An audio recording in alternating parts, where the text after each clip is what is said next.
Me gustaría que habláramos un poco sobre el tema de la captación, porque estamos en pleno invierno, tenemos mucha agua, Sí.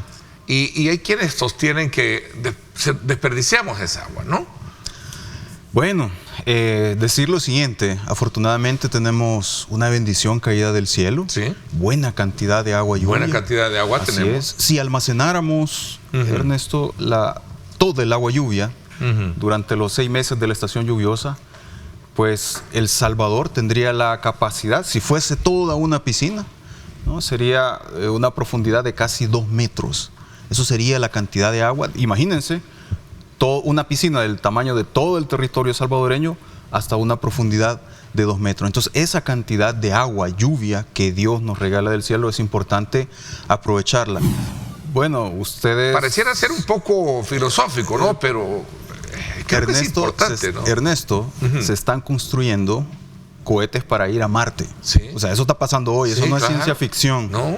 Eso exacto. es precisamente porque el mundo en general, dada la degradación que existe, la irresponsabilidad de muchas, digamos, de mucha población en general, con la contaminación que existe, es que otros, como es el caso de SpaceX, por ejemplo, está pensando en enviar los cohetes a Marte. Eso no es ciencia ficción, eso no es hablar del futuro, es hablar del presente. Entonces lo que tenemos que hacer en nuestro país, dado que tenemos aún la bendición de tener suficiente recurso hídrico, gracias a que Dios nos regala esa agua del cielo, pues es de conservarla, es de cuidarla. Cuidarla, captar el agua, usar el agua de forma muy eficiente, sobre todo en temas de riego, donde se utiliza cerca del 70% del agua en el país. Hay que ser más eficiente en el sistema de riego. El riego por gravedad es un riego que genera demasiados desperdicios. Ya estamos trabajando con el Ministerio de Agricultura en algunas zonas pilotos en donde se va a implementar sistemas de riego más inteligentes. Y por otro lado, importante es de que de nada sirve la lluvia, Ernesto, si es que no tenemos los medios naturales de filtración. Y para eso es importante aclararle a la población que hay zonas que son de recarga acuífera, que son las que hay que proteger y cuidar, y hay otras zonas que no son de recarga acuífera, y la forma más inteligente y sostenible de utilizar los recursos del Estado es proteger las zonas de recarga acuífera, aquellas que sí hay una relación directa de la cantidad de lluvia, la infiltración y luego el aparecimiento o digamos la alimentación de los mantos freáticos. Buenos días, le pregunto al presidente, ¿se puede tomar agua directo del chorro? Dice. Bueno, en este caso lo importante destacar es lo siguiente. En el caso de las fuentes de agua, cada cantidad, o sea, cada metro cúbico de agua o cada litro de agua tiene una característica especial, digamos, diferentes elementos, ya sea metales pesados, coliformes, etcétera. Por tanto, hablar de la generalidad de los chorros, hablando de los grifos, me imagino por la pregunta, y agradecemos la pregunta. Estamos aquí para responder a todas las preguntas, para servir a la población salvadoreña. Es importante, en ese tren, desde hay una fuente de agua hasta la disposición en el grifo, es importante hacer un análisis de calidad del agua. ¿Para qué? Un análisis de calidad del agua para consumo humano. No es la misma calidad del agua que se requiere para riego o calidad de agua para, por ejemplo, abrevadero de animales, sino que en el caso del consumo humano hay características muy particulares. Hay una normativa que establece cuáles son los límites máximos permisibles para considerar que un agua tiene calidad para consumo humano. Entonces, esa es la respuesta larga. En corto, podríamos decir que es necesario hacer las pruebas de calidad de ese chorro en particular, porque, por ejemplo, en algunos casos, aunque la fuente de agua, por ejemplo, tenga la calidad adecuada, puede ser que hay personas que tienen cisternas. Entonces en la cisterna no le dan el mantenimiento a la cisterna y por tanto la contaminación se da en la cisterna. Así que hay que ver el sistema completo. Afortunadamente el gobierno del presidente Bukele, en este caso se cumplió algo que es la aprobación de un marco legal que es la Ley General de Recursos Hídricos. Esa es la parte buenísima. Además se han hecho inspecciones, etcétera. Ahora viene la parte que hay que mejorar sustancialmente y es el hecho de que nosotros no quisiéramos continuar con las sanciones, pero es el único camino que dejan muchos empresarios que están haciendo, por ejemplo, talas en zonas de recarga acuífera, donde se los tenemos que sancionar.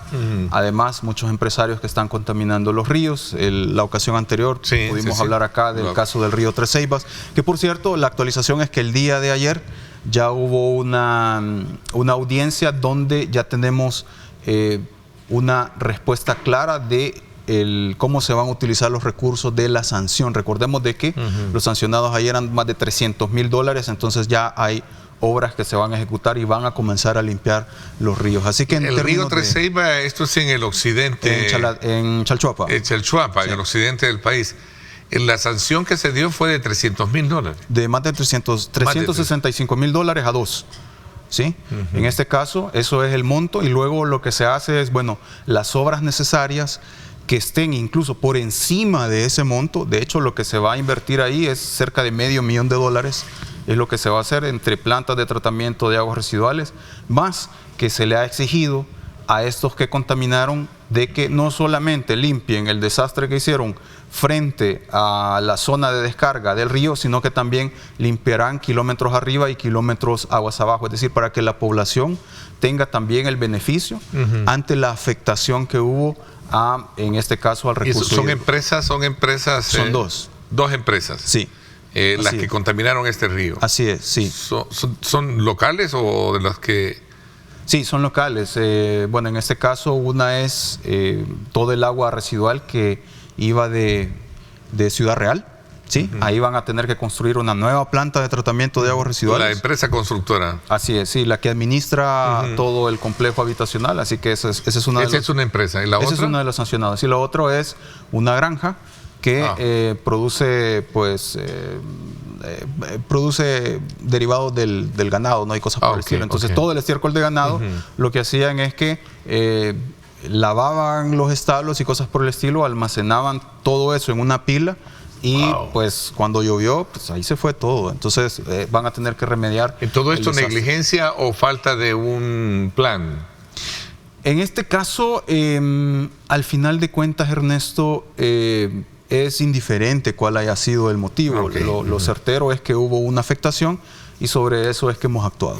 En el caso particular, Ernesto, de lo que sucedió en Chalatenango, precisamente en el cantón Las Granadillas, en el distrito de La Palma, en Chalatenango Norte, es que gracias a guardianes del agua, a estos vigilantes que están allá en la montaña, donde no hay cámaras cerca, como los circuitos de cámara que tenemos en el área metropolitana de San Salvador, donde llevar un dron hasta la zona pues nos toma tiempo. Entonces, afortunadamente allá están los guardianes del agua, siempre están vigilantes, y lo que ellos hacen es que se documenta, ¿no? Se documenta, ahí podemos ver, ahí están las imágenes de lo que sucedió. Fue una tala indiscriminada totalmente, donde se suponía que iban a hacer un aprovechamiento forestal, pero el aprovechamiento forestal debe ser sostenible. Es decir, ¿qué es un aprovechamiento forestal? Eso es muy importante, Ernesto, porque hay una gran confusión respecto a lo que implica el hecho del aprovechamiento forestal. En este caso, ese es uno de los rodales. En esa zona se registraron en el año... se plantaron en el año 1986 diferentes rodales, sobre todo de ciprés. Hay algunos de pinos, pero sobre todo eran cipreses. Entonces, ¿se sembraron esos árboles? Se sembraron con el objetivo de luego talar el árbol y luego generar pues los muebles que la gente pues utiliza, ¿no? Muebles de madera.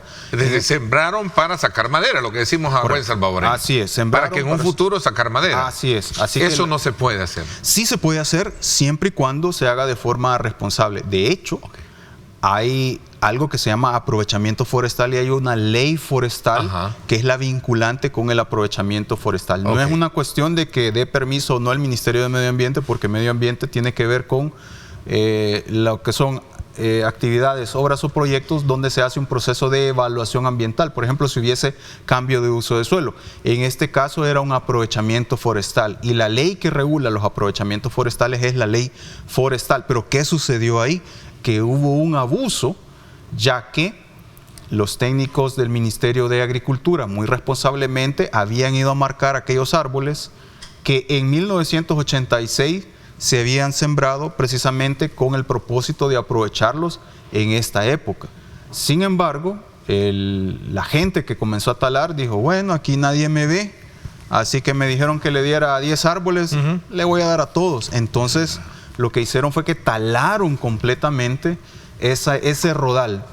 Así es que hubo un incumplimiento a ese registro forestal. Y nosotros actuamos porque esa zona está en la parte, digamos, alta y tiene todas las características para que sea la zona de recarga y aquí viene lo importante, Ernesto, que 9 nacimientos de agua tienen el potencial, eso lo vamos a determinar después de esta semana donde tengamos ya los resultados del laboratorio, dependen o pueden depender de esa zona.